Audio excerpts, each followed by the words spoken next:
Hey guys, today I'm going to do a quick review of the 2023 7.2-inch rear entertainment and media display that you guys have probably seen around. These are the latest and greatest display to hit the market.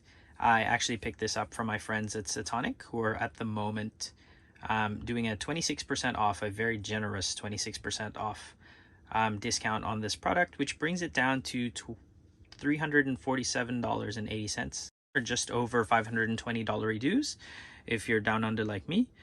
Very competitive price on it. So if all you were after was a great price on this unit and you already know that you're interested, the link is below. Otherwise, I'm going to quickly talk you through the features of this unit. Now, a lot of people ask with these units, why wouldn't you just get a couple of iPads and put them in the back of the car? And I think replicating the car's in-car functionality and controls is definitely a big one. So you get to keep your seat heating control, your air conditioning control, media controls, which you would not be able to do with an iPad.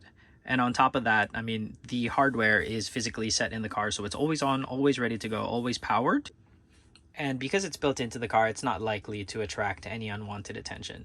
So in that aspect, quite a great bit of kit. Now, let me just quickly run through the controls. So you get your rear fan on and off. You get a fan speed control as well. You get seat heater controls for all 3 seats in the back, which really is amazing because it takes away some of the stress from the driver to have to switch it all on the main screen. You also, if you install the chair control cable, get to actuate the passenger seat, which is great for creating more room for getting a baby in and out of the back of the car, for example. Now, in terms of the Android main screen, it's pretty vanilla Android. You get access to a whole number of apps. YouTube works great. Netflix has been released on an APK, and you can now download Netflix. Unfortunately, there isn't a compatible Disney Plus APK at this point in time that I'm aware of, but I wouldn't be surprised if that is coming soon in an update. Now, the other thing that this head unit allows you to do, which is amazing, is connect the Bluetooth to a couple of devices. So you can pair a gamepad, for example, and headphones, or alternatively, you can actually pair 2 gamepads and play split screen in the back, which will be good fun for a lot of the passengers in the back. You get media controls. Volume is always available on the bottom right, and then you get track control right up the front as well, which you can hear right there.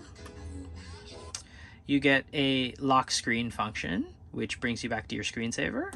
And also you get a screen off function. So if it's night and it's too bright, for example, you can just flick that screen right off. All in all, it's a great little unit. It presents great value for money. And with the 26% off promotion that Satonic is offering at the moment, it's at an unbeatable $347.80. So under $350 for this unit. I think if you were at all interested, it's a bit of a no-brainer. A lot of people ask why you would want an Android head unit in the back. And let me tell you, if you're imaginative with Android, there's a whole lot that you can do. So apart from having games and emulators in the back, you can also do some automation, for example, with Home Assistant and Tasker, which would allow you to do a fair few things. Now let's quickly talk about the hardware of this unit. Unfortunately, I can't really show it off at the moment because it's a little on the dark side, but I can tell you that the fit and finish of the unit is absolutely fantastic. It fits in flush and stock, just like it would be OEM, and since the design is inspired by the Model S and Model X rear screens, it definitely suits the car without question. I think a big open item that a few people have shared concern about is the fact that the vent for the rear passenger vents is greatly reduced in size, but I want to remind everyone that this retrofit connects directly to the same duct, so it's the same amount of airflow pretty much, just through a smaller vent. Understanding, of course, that you would have some slight losses based off of the vent size, but to be perfectly honest, I would estimate it to be about 70 to 80% of the original airflow, and it's definitely not at all a significant impact to the comfort of the passengers in the back. I've also gotten a few questions about the screen resolution, and it's kind of hard to do it justice as I'm filming it, but it is a beautiful screen for the size. It's a 1280 by 800 resolution, which is a pretty good pixel density for the 7.2-inch size that it is. When I ordered the screen, I received it in about 8 days from China. It took them 2 days to process, and it was shipped with FedEx. That's my FedEx guy right there. Thanks, FedEx guy. All in all, the 2023 7.2-inch screen is a fantastic piece of kit, and I highly recommend it, especially at the $350 price point.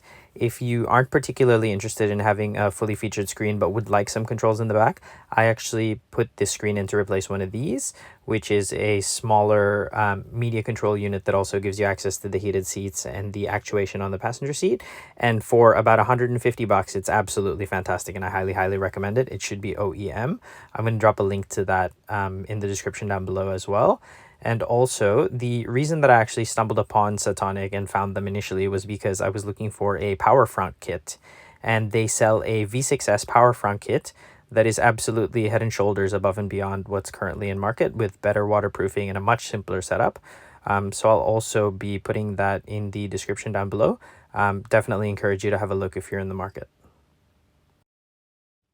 The last thing I want to do is just do a little unboxing video just to show you what you get in the box. So the box is covered in a few instruction QR codes for installation, and there is a pretty good installation video for this already from Satonic and from a number of other YouTubers. To be honest, they're very comprehensive.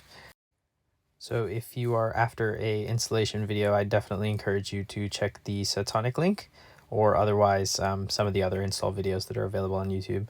Now, when you open the box, first comes first, naturally, it's the screen, and it's packaged quite well, very snug in there. As you can see, it was pretty hard to get out, so definitely not going anywhere. The back of the unit only has a single connection point, which really dramatically simplifies the install. That one single cable powers the Android unit as well as taps into the OBD to power the USB-C ports. Just pulling out this first harness in a bag. The bag says if you have a rear power connector, you do not need this cable. What this is a OBD extension cable for, I believe, pre-2019 Model 3s that don't have the OBD connection in the center console. If you do not have an OBD in the center console, this is a extension cable that allows you to route power from the OBD under the passenger seat, which is a nice touch. I thought that was included. This harness now is the main harness that most people will be using. So it's the 26-pin daisy chain OBD that allows you to connect and tap into the power in the center console. And also the long green cable is the daisy chain cable for the passenger seat of the car, which allows you to actuate the passenger seat with the on-screen controls. They also include a plastic pry tool, which is always a nice touch. This is pretty much the only tool you need. The only other tool you need to complete this install is a Torx T20 screwdriver, which you'll have to provide yourself. This plastic connector is a termination connector for the existing USB-C power. Now that the new unit draws power from the OBD ports for USB-C, there's going to be an extra connection in your console. Huge kudos to you if you made it this far into the video. Hope you found it useful. If you have any questions, feel free to leave a comment. Otherwise, I hope I helped you score a good deal on one of these. Have a good one. Bye.